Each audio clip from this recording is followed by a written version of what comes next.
ओम नमो भगवते वासुदेवाय।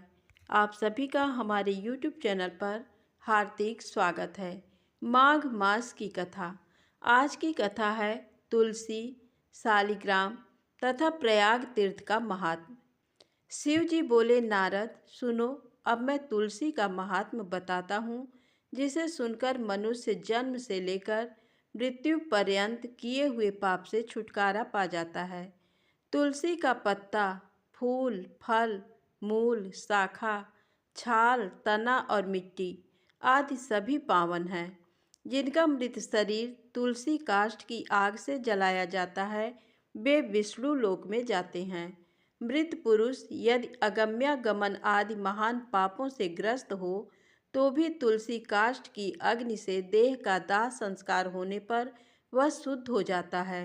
जो मृत पुरुष के संपूर्ण अंगों में तुलसी का काष्ठ देकर उसके पश्चात उसका दाह संस्कार करता है, वह भी पाप से मुक्त हो जाता है। जिसकी मृत्यु के समय श्रीहरि का कीर्तन और स्मरण हो तथा तुलसी की लकड़ी से उसके शरीर का दाह किया जाए, उसका पुनर्जन्म नहीं होता। यदि दाह संस्कार के समय अन्य लकड़ियों के भीतर एक भी तुलसी का काष्ठ हो, तो करोड़ों पापों से युक्त होने पर भी मनुष्य की मुक्ति हो जाती है। तुलसी की लकड़ी से मिश्रित होने पर सभी काष्ठ पवित्र हो जाते हैं। तुलसी काष्ठ की अग्नि से मृत मनुष्य का दाह होता देख विष्णु दूत ही आकर उसे बैकुंठ में ले जाते हैं। यमराज के दूत उसे नहीं ले जा सकते। वह करोड़ों जन्मों के पाप से मुक्त हो भगवान विष्णु को प्राप्त होता है। जो मनुष्य तुलसी काष्ठ की अग्नि में जलाए जाते हैं, उन्हें विमान पर बैठकर बैकुंठ में जाते देख देवता उनके ऊपर पुष्पांजलि चढ़ाते हैं। ऐसे पुरुष को देखकर भगवान विष्णु और शिव संतुष्ट होते हैं तथा श्री जनार्दन उसके सामने जा हाथ पकड़कर उसे अपने धाम में ले जाते हैं। जिस अग्निशाला अथवा स्मशान भूमि में घी के साथ तुलसी काष्ठ की अग्नि प्रज्वलित होती है, वहां जाने से मनुष्यों का पातक भस्म हो जाता है। जो ब्राह्मण तुलसी काष्ठ की अग्नि में हवन करते हैं, उन्हें एक एक भात के दाने अथवा एक एक तिल में अग्निष्टोम यज्ञ का फल मिलता है। जो भगवान को तुलसी काष्ठ का धूप देता है, वह उसके फलस्वरूप 100 यज्ञानुष्ठान तथा 100 गोदान का पुण्य प्राप्त करता है। जो तुलसी की लकड़ी की आंच से भगवान का नैवेद्य तैयार करता है, उसका वह अन्न यदि थोड़ा सा भी भगवान केशव को अर्पण किया जाए, तो वह मेरु के समान अन्नदान का फल देने वाला होता है। जो तुलसी काष्ठ की आग से भगवान के लिए दीपक जलाता है, उसे 10 करोड़ दीप दान का पुण्य प्राप्त होता है। इस लोक में पृथ्वी पर उसके समान वैष्णव दूसरा कोई नहीं दिखाई देता। जो भगवान श्री कृष्ण को तुलसी काष्ठ का चंदन अर्पण करता है तथा उनके श्री विग्रह में उस चंदन को भक्तिपूर्वक लगाता है, वह सदा श्री हरि के समीप रमण करता है। जो मनुष्य अपने अंग में तुलसी का कीचड़ लगाकर श्री विष्णु का पूजन करता है, उसे एक ही दिन में 100 दिनों के पूजन का पुण्य मिल जाता है। जो पितरों के पिंड में तुलसी दल मिलाकर दान करता है, उसके दिए हुए एक दिन के पिंड से पितरों को 100 वर्षों तक तृप्ति बनी रहती है। तुलसी की जड़ की मिट्टी के द्वारा विशेष रूप से स्नान करना चाहिए।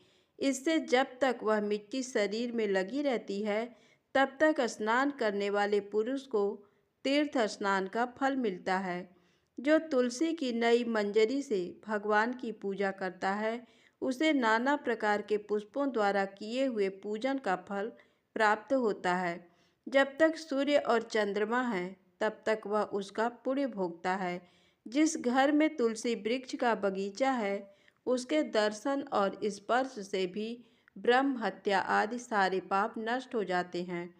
जिस जिस घर, गांव अथवा वन में तुलसी का वृक्ष हो, वहाँ वहाँ जगदीश्वर श्री विष्णु प्रसन्न चित्त होकर निवास करते हैं। उस घर में दरिद्रता नहीं रहती और बंधुओं से वियोग नहीं होता। जहाँ तुलसी विराजमान होती हैं वहाँ दुख, भय और रोग नहीं ठहरते। यूँ तो तुलसी सर्वत्र ही पवित्र होती हैं, किंतु पूरे क्षेत्र में वे अधिक पावन मानी गई हैं। भगवान के समीप पृथ्वी तल पर तुलसी को लगाने से सदा विष्णु पद की प्राप्ति होती है। तुलसी द्वारा भक्तिपूर्वक पूजित होने पर शांतिकारक भगवान श्री हरि भयंकर उत्पात रोगों तथा अनेक दुर्निमित्त का भी नाश कर डालते हैं। जहाँ तुलसी की सुगंध लेकर हवा चलती है वहाँ की 10 दिशाएं और चारों प्रकार के जीव पवित्र हो जाते हैं। मुनिश्रेष्ठ, जिस गृह में तुलसी के मूल की मिट्टी मौजूद है वहाँ संपूर्ण देवता तथा कल्याण में भगवान श्री हरि सर्वदा स्थित रहते हैं।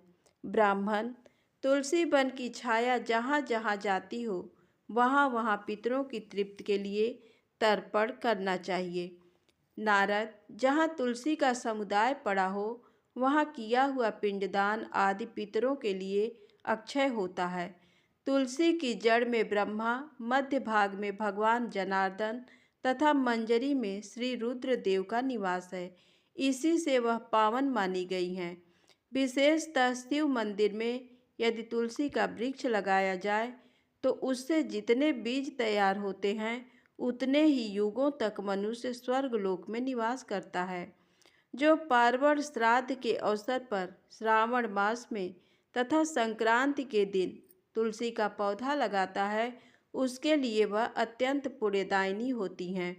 जो प्रतिदिन तुलसी दल से भगवान की पूजा करता है वह यदि दरिद्र हो तो धनवान हो जाता है। तुलसी की मूर्ति संपूर्ण सिद्धियां प्रदान करने वाली होती हैं। ये श्री कृष्ण की कीर्ति प्रदान करती हैं। जहाँ सालग्राम को शिला होती है वहाँ श्रीहरि का सानिध्य बना रहता है।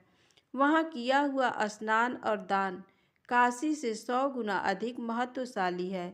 सालिग्राम की पूजा से कुरुक्षेत्र, प्रयाग तथा नैमिषारण्य की अपेक्षा कोटि गुना पुण्य प्राप्त होता है। जहाँ कहीं सालिग्राम मई मुद्रा हो वहाँ काशी का सारा पुण्य प्राप्त हो जाता है। मनुष्य ब्रह्म हत्या आदि जो कुछ पाप करता है वह सब सालिग्राम शिला की पूजा से शीघ्र नष्ट हो जाता है। महादेव जी कहते हैं, नारद, अब मैं वेदों में कही हुई प्रयाग तीर्थ की महिमा का वर्णन करूँगा। जो मनुष्य पुण्य कर्म करने वाले हैं वे ही प्रयाग में निवास करते हैं। जहाँ गंगा, यमुना और सरस्वती तीनों नदियों का संगम है वही तीर्थ प्रवर प्रयाग है। वह देवताओं के लिए भी दुर्लभ है।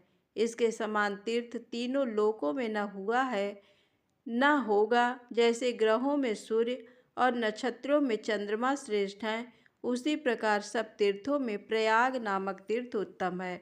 विद्वान, जो प्रातःकाल प्रयाग में स्नान करता है वह महान पाप से मुक्त हो परम पद को प्राप्त होता है।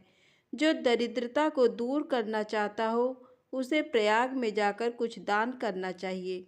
जो मनुष्य प्रयाग में जाकर वहाँ स्नान करता है वह धनवान और दीर्घजीवी होता है।